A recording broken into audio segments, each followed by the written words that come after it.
Hi everyone. So in this lecture we are going to be looking at seeds. And really this is going to be an overview. So we're going to start with really the evolution of plants and then ultimately the evolution of seed plants. We'll go through the anatomy of a seed, its development. We'll look at germination, right? The pattern of germination and the process. And then we'll end by briefly looking at seed dormancy. So, we're going to start with plant evolution, and really the first proto-plants or precursors to plants evolved around 1 billion years ago. Right? This is during the age that we refer to as the Precambrian. And here we had the evolution of cyanobacteria and these multicellular photosynthetic eukaryotes, so these organisms that could create their own food. And then by about 150 million years ago, we start to see communities of these complex multicellular organisms form, right? And they were still probably small and simple. They probably resembled an algal scum that you may find on a pond or lake nowadays. And that's what existed for a number of years. And then around 470 million years ago, we have the evolution of our first land plants. Right? And at this time, these plants were non-vascular. So they don't have a vascular system that can transport water, essentially, throughout the plant. So they probably resembled what modern-day liverworts, right? These guys right up here. So because they don't have that vascular system, they're not a rooted plant. Their tissues need to be in contact with water or a moist environment. So it's really bounding these plants by these wet environments still. And then around 20 million years later, around 450 million years ago, we finally see the evolution of rooted vascular plants. Now, this was important. It allowed our plants to grow taller. All these tissues don't need to be in contact with the water anymore because now there's a vascular system that can transport water from the roots up throughout the entire plant. So our plants can grow taller. However, they still need to be close to the water, and this is due to the way that they reproduce. So these rooted vascular plants reproduced likely how our seedless vascular plants reproduce nowadays. And our seedless vascular plants examples are ferns. What they do is instead of producing seeds, they produce spores. Now these spores will go, as you see here, right? They produce them underneath the leaves of our ferns. They produce these spores. These spores will go and germinate and form what is called a prothallus, this right here. And on this prothallus, in one part of it, it will produce an egg cell or egg cells, and the other part, it will produce sperm. And now the sperm needs to travel from where it's produced on the bottom here up to the egg cell to fertilize that egg cell, and then once that occurs, we can have the growth of a new fern plant. Right? But in order for this to occur, these sperm need to be in a wet environment, right? They are swimming up to get to the egg cell. So because of this, our seedless vascular plants often need to be in a wetland or a moist environment, right, along a water's edge. And that was true of our rooted vascular plants that first evolved around 450 million years ago, right? They would have been constrained to these areas around water. But about 100 years later, 350 to 385 million years ago, we finally have the evolution of our seed plants. And this is a major evolutionary step because it freed our plants up from needing to be by water. And this is because two reasons. So instead of producing spores, a single spore that is going to germinate, our early seed plants, what we refer to as progymnosperms, they're now all extinct, produced a female megaspore, which is an ovule, and a male microspore, which is a pollen, right? Instead of this one spore. And now that pollen grain is protected from desiccation, right? It has a coat, which we refer to as an exine, that protects the cells within the pollen, the sperm cells in a vegetative cell. And there are structures that allow the sperm to reach the pollen or to reach the ovule through a tube, so it doesn't have to now be exposed to the outside environment. And all of this means that now our plants are protected from drying out, right? These structures are protected from drying out. And it's the same with the seed. After that egg cell is fertilized in the ovule, that ovule forms a seed. Our seed has storage tissue, which is going to feed the embryo as it grows, and it has a protective seed coat that is going to protect it from drying out, or desiccation is the word when we talk about drying out. Right? And these two things allow now our plants to essentially move away from the water, and they can now colonize the entire earth. And that's what happened. And now, currently, when we're talking about our seed plants, we have two main groups, our gymnosperms and our angiosperms.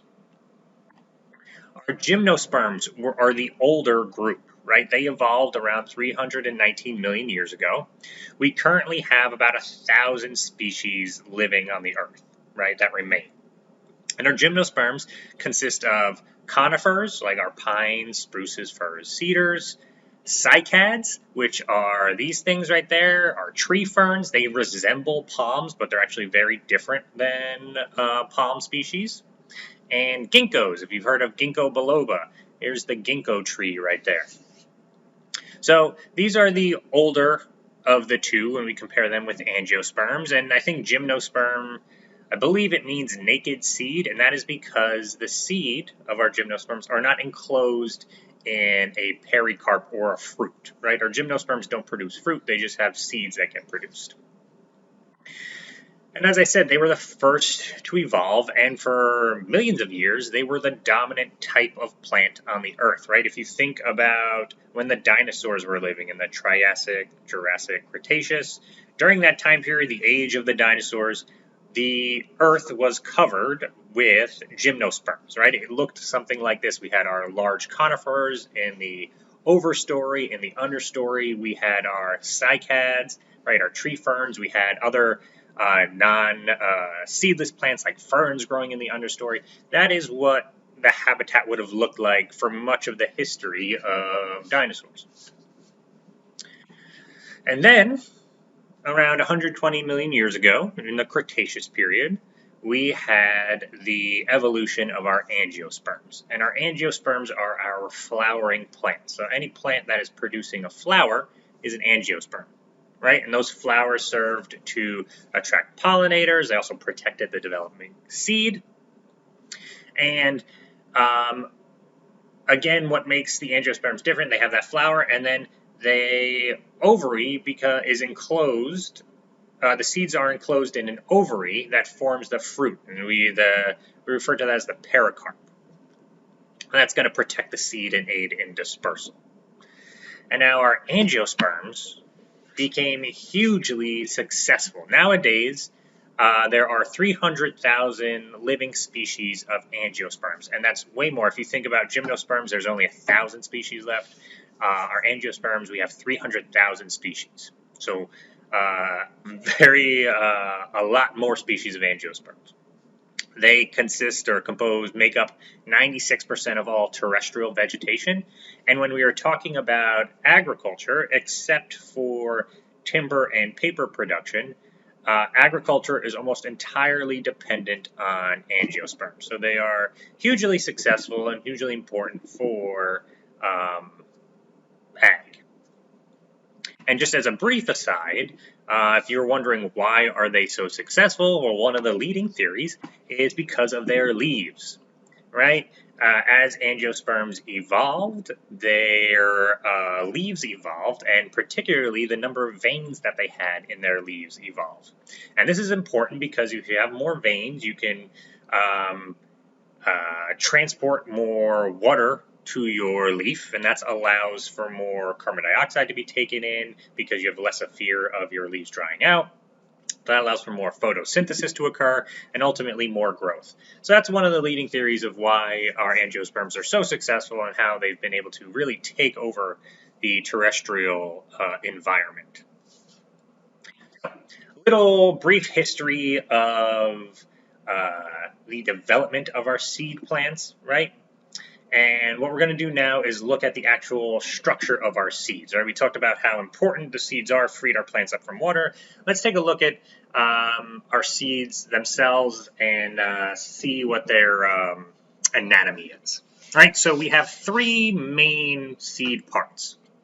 We have the embryo, which is the new plant, right? And that forms from the union of our sperm and egg cells. And it has two growing points, one on each end, one that is going to form the new shoot, and one that is going to form the new root. We refer to that root as the radicle, right? And sometimes that shoot we will refer to as the plumule, or you also hear epicotyl. Hypocotyl is the stem that is found on the embryo as well. You'll hear that term as well. But they are more part of the shoot system, whereas the radicle is part of the root system.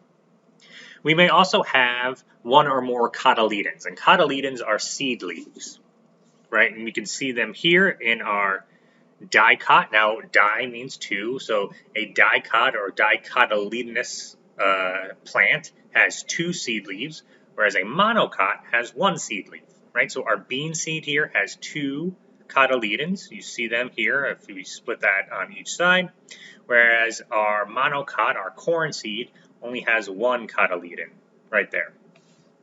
Right, important distinction, and there's some other distinctions between monocots and dicots in terms of their pattern of germination and really some physical characteristics, but that's the main thing that differentiates them, whether they have one seed leaf or two seed leaves. Now, besides the embryo, in our seed, we will have some sort of storage tissue, and that is the purpose of that storage tissue is to sustain the germinating embryo until that seedling can start producing its own food through photosynthesis. Now, for many of our plants, that storage or plant seeds, that storage tissue is endosperm.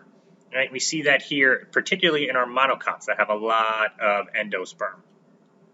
That endosperm is essentially just sugars. It's carbohydrates, also some lipids, fats, and a little bit of protein, but a large part of it is carbohydrates, and that gets broken down as the seed starts germinating, and that's going to power the growth of our new plant. So endosperm is what exists in our monocots and our dicots. It is more prevalent in our monocots. In our dicots, there is a little bit of endosperm material, but also the cotyledons serve as a storage tissue as well. And in our gymnosperms, right, those non-flowering plants or conifers, they have an endosperm-like material, right? And we can also, if we wanted to get into this further, we could break down our seeds based on their storage material. There are the endospermic, which contains a lot of endosperm, again, our monocots and our gymnosperms. There's the non-endospermic, which are more of our dicots, where the cotyledons are acting as the main storage tissue. And then we have some unclassified seeds that don't have real storage, and they rely on mycorrhizal symbiosis. Mycorrhizae are fungi that form this symbiotic relationship with plants. They intertwine with the plant roots, and they help the plant gain access to nutrients that the plant and water that the plant otherwise couldn't access. And in return, the plant supplies the fungi with a little bit of energy, right? Nutrients. So really kind of cool situation. We'll talk a little bit more about mycorrhizal fungi when we start looking at soils. So embryo, main seed part, storage tissue, another important seed part, and then we also have a protective seed covering. Right, and the main thing that we're talking about is a seed coat. It's also referred to as a testa, and this is going to protect the seed. As I said in the couple slides back, it protects that seed from drying out, one of the important benefits of our seed coat, but it can also protect the seed from damage, right? It can aid in dormancy, as we're going to talk about in a little bit. And besides our seed coat, if we're talking about our angiosperms, they will also have a pericarp, which is the wall of the ovary that forms the fruit, right? When you are eating a fruit, you are that tissue that you're eating. If you're eating like an apple or a peach, etc., you are eating the pericarp, the wall of the ovary.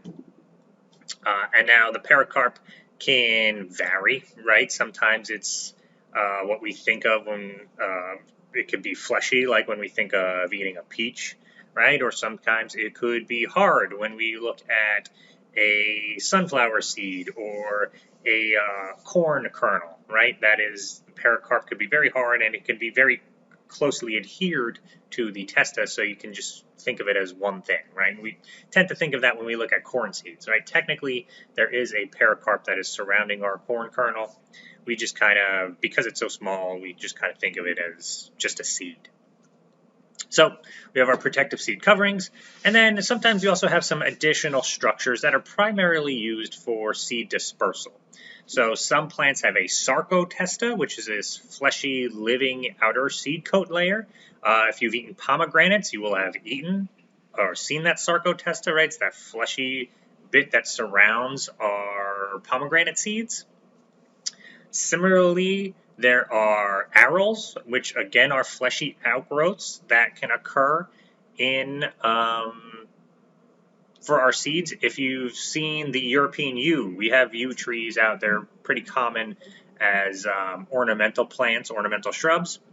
That red, what you kind of think of as the berry, is actually an aril. It's this fleshy outgrowth, and if you can see here, that is it undeveloped, that green band, and then as it develops, it forms this fleshy outgrowth, and that's used to attract birds, organisms that will eat the seed and aid in dispersal. This aril is technically edible, but the rest of this yew is not, just as an FYI. Some other structures that our seeds could have that could be used for dispersal, elysomes are really kind of cool. They are these nutrient-containing organs. You see them up here. They contain a lot of lipids, typically, so fats, and they are used to attract ants. It's really cool. So the ants will come up and gather these seeds, and they'll feed the elysomes to the young ants, and then they will, once all the elysome material is eaten off, they will transport the seeds to their discard pile that they have, and that discard pile is typically will be where dead ants are as well, so it's kind of nutrient rich there, and it provides a good environment for these seeds to germinate. So kind of really neat adaptation there. And then some other structures that could be used for dispersal of our trichomes. Trichomes are hairs. They're used, sometimes they're used for defense on our plant, but for certain species, such as our cotton here, those trichomes are part of the seed, right? And they are going to help aid in dispersal, right? Help these seeds fly through the air. So that's our main seed parts, the structure of our seed. Now let's take a look at our seed development, right? So when our seed is developing, it goes through 3 stages. The first stage is histodifferentiation. And during this stage, our embryo tissues are going to develop, right? So our embryo is developing, that includes the cotyledon, and our endosperm, that storage tissue, is going to develop. During the second stage, we have cell expansion. So our seed begins accumulating food reserves, our photosynthate, essentially sugar, is being pumped from the mother plant to the seed, right? So all these important things that our seed is going to need to germinate are being added to the seed.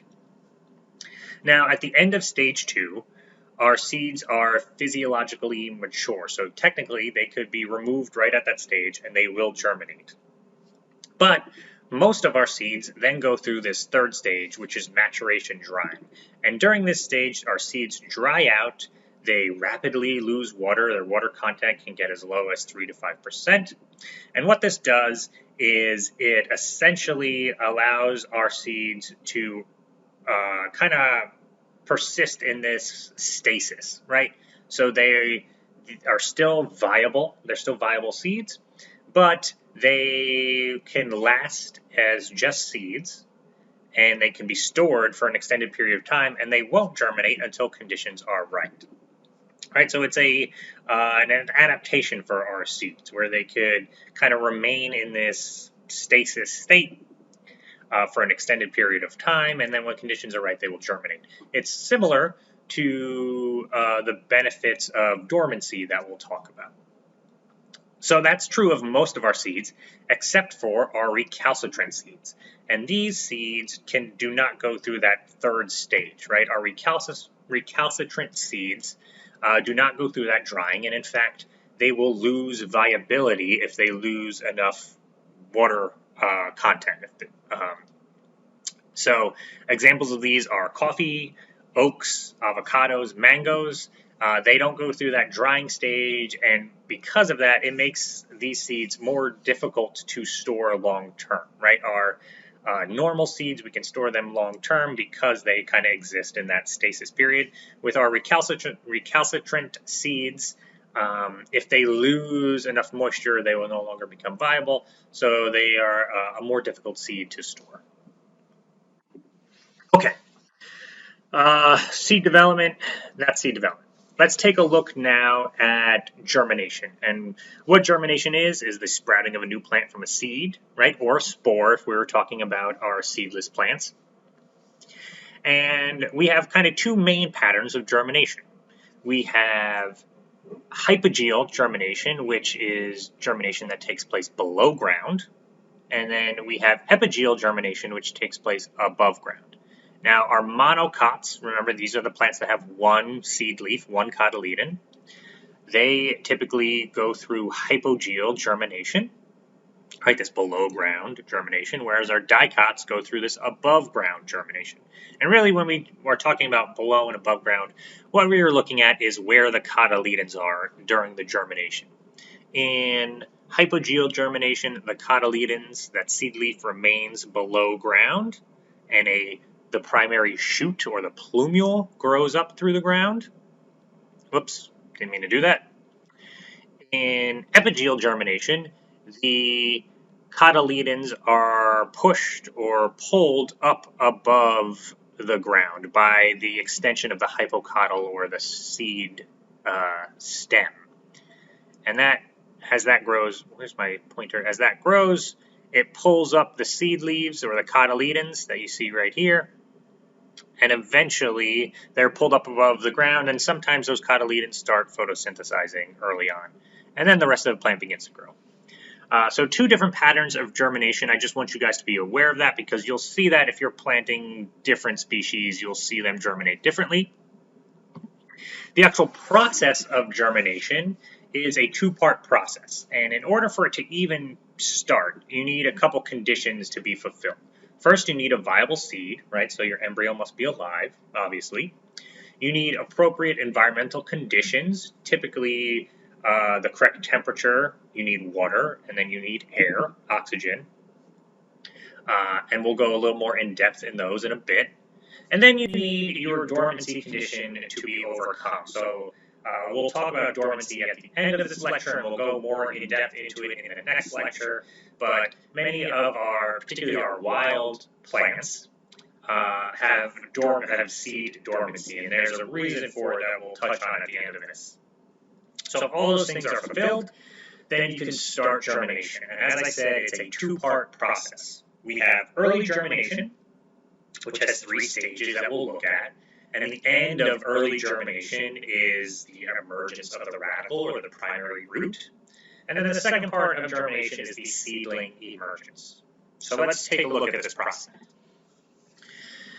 So early germination, there are 3 stages, and I'm going into this because this is going to play a role when we look at seed management in the next lecture. It's going to play a role in one of the ways that we can manage our seeds to improve germination. So we have 3 stages of early germination. We have stage 1, imbibition, stage 2, which is this lag phase, and then stage 3, which is the radical emergence, and that kind of caps off this early germination. Imbibition is the first stage. It's the first thing that our seeds are doing. They are imbibing water or taking in water. And this can occur very rapidly, right? For the first 10 to 30 minutes, they're going to take in a lot of water. And then this stage can last for some of our larger seeds up to about 10 hours, right? Where our seeds are taking in water. And during this process, our seeds can get leaky, right? They can start leaking out amino acids or proteins or sugars that have previously been stored in the seed. Partially because of this is because until our cell membranes are fully hydrated, they don't function correctly, right? So this leakage of amino acids and sugars and proteins can signal or can be detected by insects and fungi, and this could be both a good or a bad thing. If it is beneficial, if these are beneficial organisms, then it could be a good thing, right? If it's those mycorrhizal fungi that are detecting this leakage of proteins or sugars, then they can form that good association with our seedling, our developing seed. But if it's pathogenic or predatory insects, then it's a problem. Right, and that we see with seeds that are slow to germinate or leak excessively, they could be prone to attack by insects and diseases, right? Because we're sending out this signal to other organisms that this is a seed right here that is germinating. So if you're going to try and attack that seed, that's where you want to go. So that's the first stage, imbibition. The second stage is this lag phase, right? So our seed is no longer taking any water, but during this phase, there's a lot of metabolic activity that is occurring. It's really prepping the embryo for its growth, right? So mitochondria, which are the powerhouses of the cell, it's where cellular respiration takes place, which essentially is the process that provides energy to cells and organisms. So they rehydrate and they become physiologically active. DNA that may be damaged during as the seed was in this stasis period is getting repaired. Cells start making new proteins, right? And the storage tissue that is going to feed this entire process begins breaking down. So during this lag phase, a lot of metabolic activity is occurring, and it's prepping our seed to actually begin the germination process, or it's prepping our embryo to begin growing. And then in our final stage of this early germination, we have radical protrusion. And a radical is the root, the primary root, right? For most of our seeds, that radical tip is initially pushed through the seed coat by the elongation of the hypocotyl. And that hypocotyl is really just the seed stem. You could think of it as the intermediary piece between the radicle, or the root, and what is going to be ultimately be the shoot system. Right, so that hypocotyl enlarges, it pushes the radical tip through the seed coat, and after that, cell division of the radical starts soon after. And then our radical begins growing itself. All right, so those are the three stages of early germination. And then the final stage is seedling emergence. I don't have a slide for it, but that's where the shoot, if it's a dicot, that hypocotyl expands and pulls the remaining embryo up above the ground, or if it's a monocot, the shoot system begins growing. Right? So that's the process of germination. And as I said a couple slides earlier, that there are a number of environmental factors that are important for germination and must be met in order for a seed to germinate. And we have three very, very important ones. We need the right temperature. We need water. Again, that first stage of germination is imbibition. It's taking in water. And then we need gases present, particularly oxygen, because oxygen is going to power cellular respiration, which is providing the energy for the cells to do all this work. And then for certain species, there are some additional requirements, whether it's light or heat or smoke, and that's more rare. But the temperature, water, gases are universal amongst our plants. And we're going to look at them briefly now, right? So temperature is one of the most important factors regulating germination. And it affects both the germination percentage and speed. And we're going to, in the next lecture, I'll show you how to calculate those things. But essentially, germination percentage is if we have a seed lot, say of 100 seeds, the percentage is how many of those seeds actually germinate. right? If 75 germinated, then that's 75%, right? 85, 85%, etc. Germination speed is how fast those seeds germinated. So whether it took them 2 days, 3 days, 4 days, etc. Right? So all of our plant species have a range in which they will germinate, right? But there's also an optimum temperature where we see the best values for these germination percentage and speed.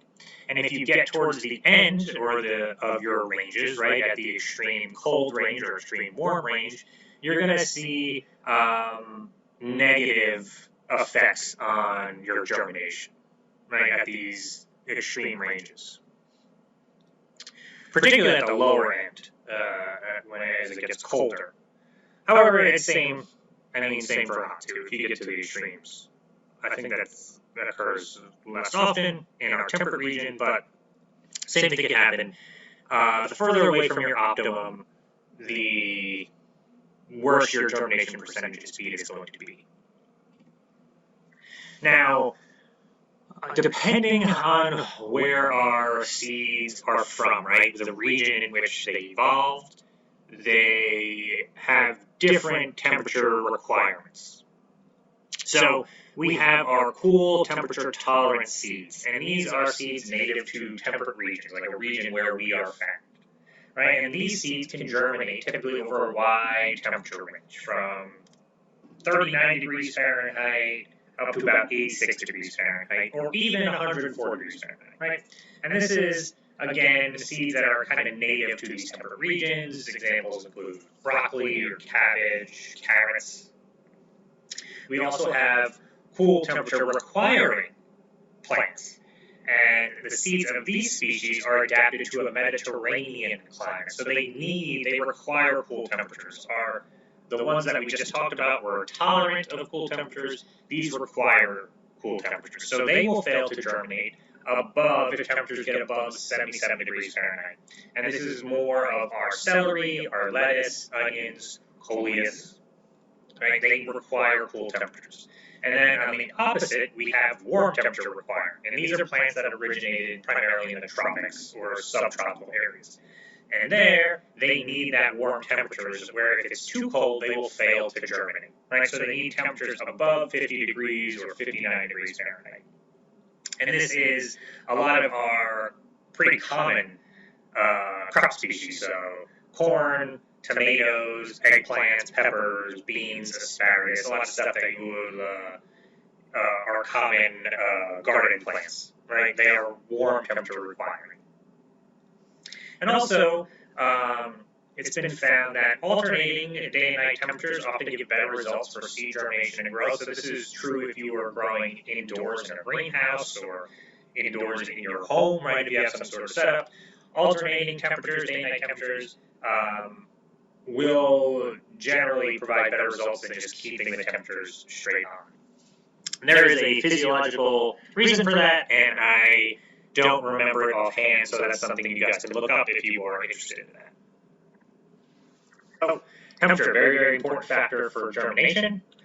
Next, we need water, right? Water is required for that to kickstart this entire process. It's the first stage of that germination process is that imbibition of water. And as we have up there for our non-dormant seeds, right, our seeds that have overcome their dormancy condition, water availability is the only factor limiting germination at suitable temperatures, right? So if you had a suitable temperature for your seed to germinate, if you add water, it is going to start germinating, typically. And then we have gases, right? And particularly when we're talking about germination, we are talking about oxygen, because oxygen is needed for cellular respiration. And that is the process that is going to provide energy for our cells, right, to carry out all of these things that need to be carried out. Now, oxygen supply is limited when there's excessive water in the substrate, right, because within our soils, as we'll learn, there are pore spaces, and those pore spaces could be filled by water or gas, but not both, right? So if there's excess water, it's going to take up those pore spaces. And oxygen concentration is also reduced by soil depth and impacted by hard crusts on the soil. So soil compaction is a problem in agricultural fields, right? In particular agricultural fields. And it's due to the ways, some of the ways in which we have farmed traditionally. So that could be, if you have very compacted soil, it's going to affect your oxygen concentration, and it may reduce growth and germination of your plants. So, those are the main three, right? Temperature, water, and gas, particularly oxygen. But then sometimes we have some additional environmental factors that are important, right, for some of our species. So some of our species are either require light or require darkness, right? So begonias, coleus, primrose, kalanchoe, these are light-sensitive seeds. They're typically small in size. They require light to germinate, whereas plants in the allium, amaranthus, phlox, they require darkness. So alliums would be our garlic and onions, etc. They need darkness in order to germinate. And this isn't true for all of our species, but for these couple, they require those. And then the last thing I want to bring up, because this is included in your article that you have to read for this week, is hormone control. So there are two main plant hormones that interact to control germination. Abscisic acid promotes continued seed dormancy. So that is going to promote a dormant seed, keep the seed from germinating. Gibberellins are promoting germination. And really, it's the interaction of these two that ultimately determine when a seed is going to germinate. And the amount of abscisic acid in gibberellins is in turn affected by those environmental conditions, right? It triggers all these genes to work and interact with each other. And it gets very complicated physiologically. But what I just want you to know is that to be aware of these hormones and their interaction and how they can affect seed germination, right? Gibberellins are going to promote germination, abscisic acid is going to promote dormancy, and through the interaction of genes in the environment, ultimately we have a situation where our plant will germinate. Okay, so that's the bulk of germination that I want you guys to be aware of. And the last thing when I'm talking about germination, what I want you to know is this, what is referred to as damping off.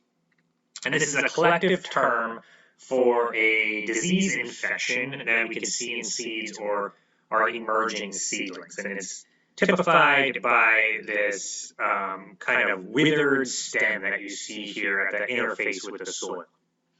And damping off, like I said, is a collective term, so it's a number of organisms that can cause it, right? Fungal, it could be a fungal infection, bacterial, viral. Commonly, it's attacks by fungi, Pythium in particular.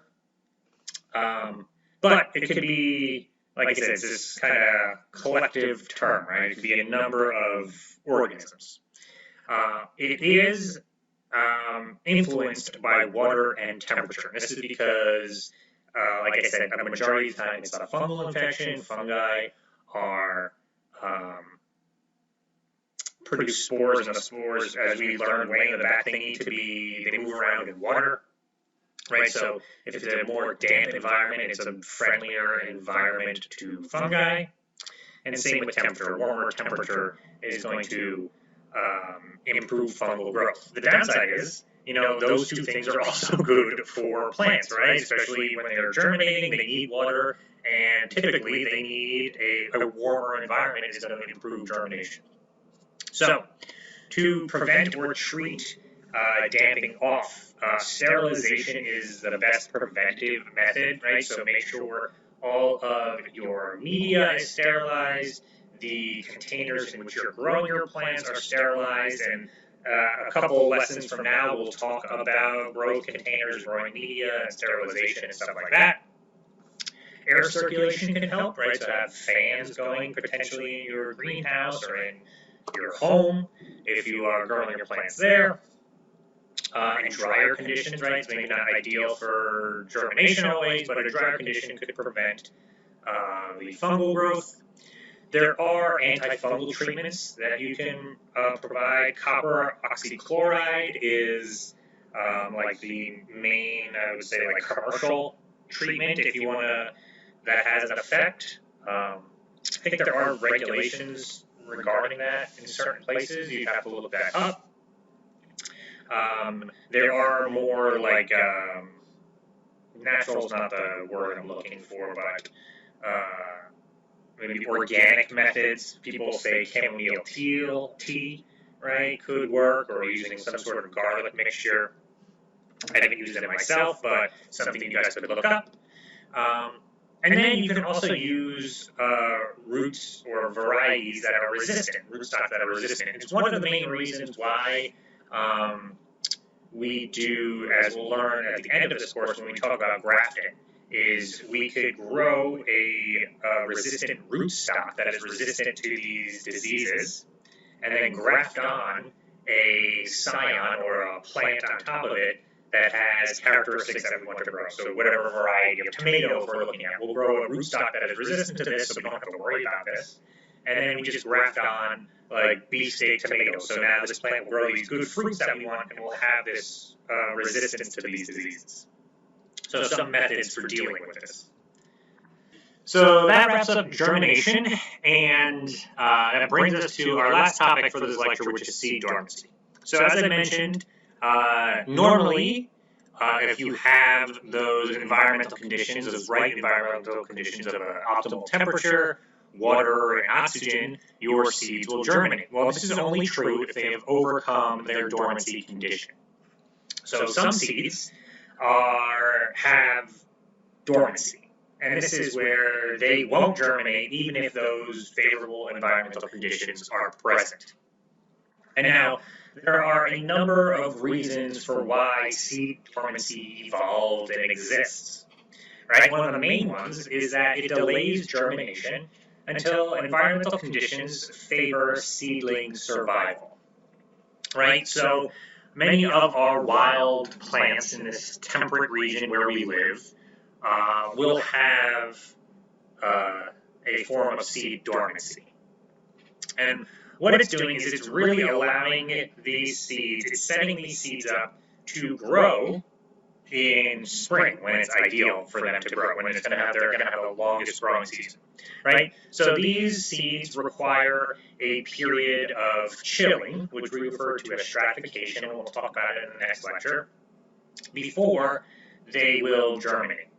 And if you think about it, think about our seeds here in this temperate area. If we have a plant that is, it pollinates in spring and summer, produces seeds, those seeds fall to the ground in autumn, right? At that time, the conditions still may be right. It still may be a warm enough temperature, and there may be water and oxygen in the soil that is going to allow these seeds to germinate and our new seedlings start to grow. Well, if that occurs in fall, right, in autumn, it doesn't leave a lot of time for that plant to grow before conditions become not that great, right? Before winter sets in, you get your amount of sunlight is getting less and less. It can get very, very cold, right? That can kill off these plant structures. So it leaves a little bit of time for plant growth. If there was a process where that seed could fall to the ground and then it could wait until the following spring and then germinate, it sets that plant up, that seed up, for better odds of survival. Because now it's going to germinate in spring, and it has a much longer growing season to grow and develop and get stuff, if it's a perennial, get things in order for then to go into a dormant condition through winter, etc. So that process, that ability to wait until spring, is done through seed dormancy, right? And it's done through requiring a period of moist chilling, this period of cold that the seed must go through before it will germinate, right? So with seed drops in autumn, it requires a period of cold, which is the winter time. And then once that cold seed goes through that, it alleviates this dormancy, and then when conditions get good again, as we would see in spring, it'll allow that seed to germinate, right? So it's an example of the benefit of seed dormancy for many of our temperate plants, our plants that evolve in this temperate region. This is also advantageous for in other situations, right? So for our desert species, some of them will only germinate after rainfall. And again, there is a way of ensuring that our seeds are going to germinate when conditions are best for their survival, right? In the desert, immediately after rainfall, you will see these seedlings begin to germinate. For our pitch pines, our pygmy pitch pines in particular, they will only germinate after a fire. So in the Pine Barrens is a very fire-prone landscape, at least historically it was. Right? A lot of the plants in the Pine Barrens, the plants themselves, species themselves, and the larger plant community has been shaped by fire. In the Pine Plains, which had a very frequent occurrence of fire, these species are highly adapted. So we have pygmy pines there, they don't grow very tall. They dominate the landscape. And after a fire is when the cones will finally open up and new plants will develop. And what that fire does is it wipes out other competing species. It often creates a soil condition that is more conducive for our plant growth for these species. So again, this is a way that our plants, some ways that our plants have evolved to delay germination until environmental conditions are best for seedling survival. So that's one of the big reasons why our seeds have seed dormancy, why our plants have seed dormancy.